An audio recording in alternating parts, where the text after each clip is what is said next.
Hey, gorgeous. Aminata here, and I want to talk to you today about the legacy of Dr. Martin Luther King Jr. Here we are in the window of his birth, which was, of course, on January 15th, and the national holiday, which is January 20th. And here in the Mother Tree community, we are taking this time to focus on justice without judgment.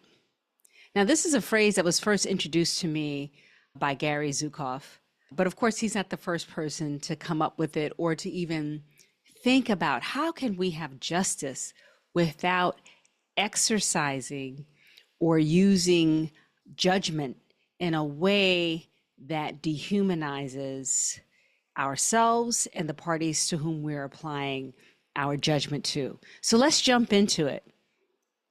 So the first thing I want to say is when I was a young soldier for the revolution, which is the name of a June Jordan essay, I was very judgmental. In the 80s, when I was an activist, I had people in all kinds of categories, and I found almost all of them wanting in some kind of way, unless they thought like me. And in fact, I found myself inadequate. I mean, it was just constant judgment of how good people were. Were they good enough? Was I good enough? And the problem with a judgmental attitude when you're trying to make social change in the vein and in the vision of Dr. King, and to me, that takes a fundamental starting point of love. The starting point is love. And from love comes justice. But let me tell you what the difference is. When you're rooted in love, you're coming from the place of oneness. And it is from that deep appreciation, that deep interconnection, that you want to see justice enacted amongst people in our relationships with each other. When we start from justice, what we're trying to do is somehow get fairness or to achieve some balance. But if that doesn't start from love, but it starts from maybe a theoretical sense or conceptual sense of what equality is or something like that, it's very easy for it to become punishment, for it to somehow lose its goal, which is a world, a community that works for all of us and that doesn't leave anybody out. I want to give an example from my personal life. So around 2016, 2017, I started working for a beautiful person in my predominantly Republican town who was running for Congress, and she was running as a Democrat. But to win in our county, you have to be able to connect with and have a vision that is going to touch people across party lines. And so my husband and I, Michael, my fearless partner who goes with me to a lot of things, thank you, Michael, we had a canvassing date where we went to, talk to people, knock on doors and talk to people about our candidate, whose name was Jess King, by the way. And we knocked on a lot of doors together. And one day we were given the packet to go talk to some people in a rich gated community. And, we debated on whether or not we should go, because what was the point? Was anybody really going to listen to this Jess King's message over there? And I said, yes, we have to go. We have to go. So we go to this community.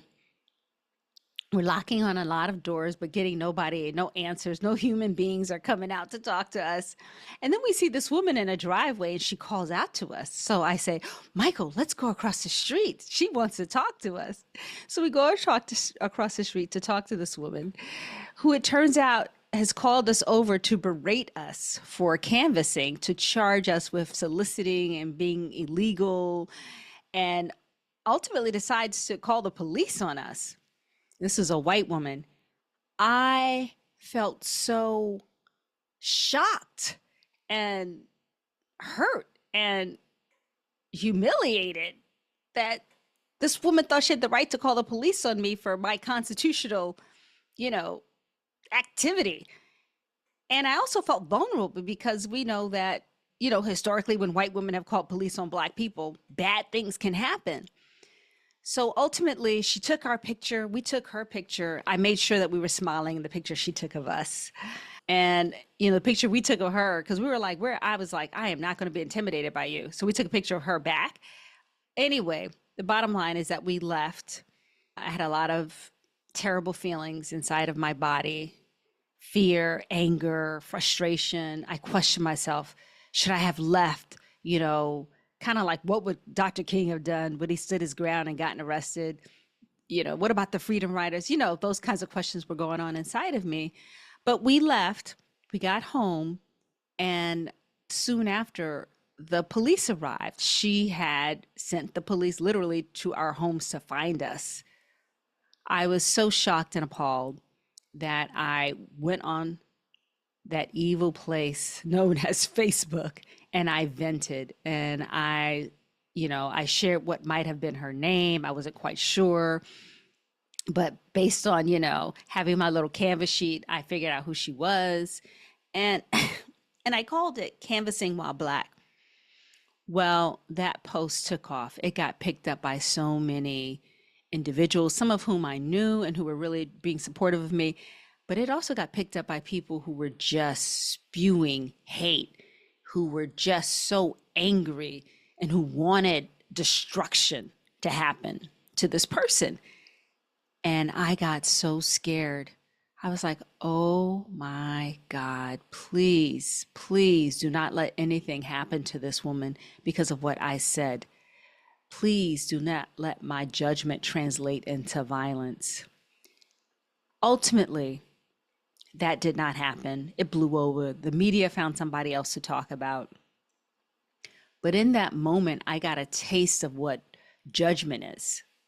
So, judgment is when you lock somebody into a label, when you lock them into blame for an action that they took and don't allow them to grow. Don't allow them to be a multifaceted human being. Don't allow them to make a mistake. Don't allow them to be an a-hole, which they may be, but that's not all they are. And if you are human, you too have been an a-hole, but that's not all you are. You too have been selfish, or you too have been coming from a supremacist perspective because you're human, because you have grown up in a separation consciousness. So when we take a judgmental attitude towards our opponents, when we lock them in and make them enemies, then we are working against what we say is our ultimate goal. And our ultimate goal, and I think for Dr. King, was not desegregation, was not integration. The ultimate goal was to redeem the soul of America and all of the people who live within this country. The ultimate goal was not desegregation or affirmative action, racial justice. The ultimate goal was to redeem the soul of America. And if we take any action which harms our souls or harms or seeks to see people who disagree with us as something other than souls who have a right to exist and a beauty to offer the world, if we do anything takes that away from them, then we are disserving ourselves. And that, I think, is the legacy of Dr. King, is justice without judgment. It's rooting in love, and from love, oneness, wholeness, seeking, cultivating justice. It is not about being right. It is not about being good enough.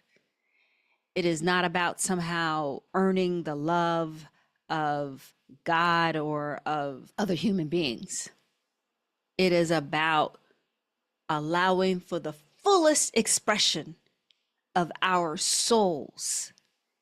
And it is about connecting, remembering our connection with all humans, with our ancestral lineage, with the trees and the birds and the snowflakes that are falling down right now outside my window. That is what we're about. And so our actions flow from that. I hope this has been helpful to you. I hope these thoughts inspire you or, cause a little spark over there. If you want to let me know how you feel about it, please do go to my website, dramandakemp.com, get on my newsletter. You'll find my email there, and join the Mother Tree community. We are a community of people rooted in love, standing for justice. Rooted in love, standing for justice. Paying attention to our ancestors, paying attention to what Mother Earth is telling us, how she teaches us. So if that sounds good to you, I want you in this community with us. All right. Happy birthday, Martin Luther King Jr. Happy birthday to all those who worked in the civil rights movement. We appreciate you. We appreciate your love. Ashe Aho Amin. See you next time.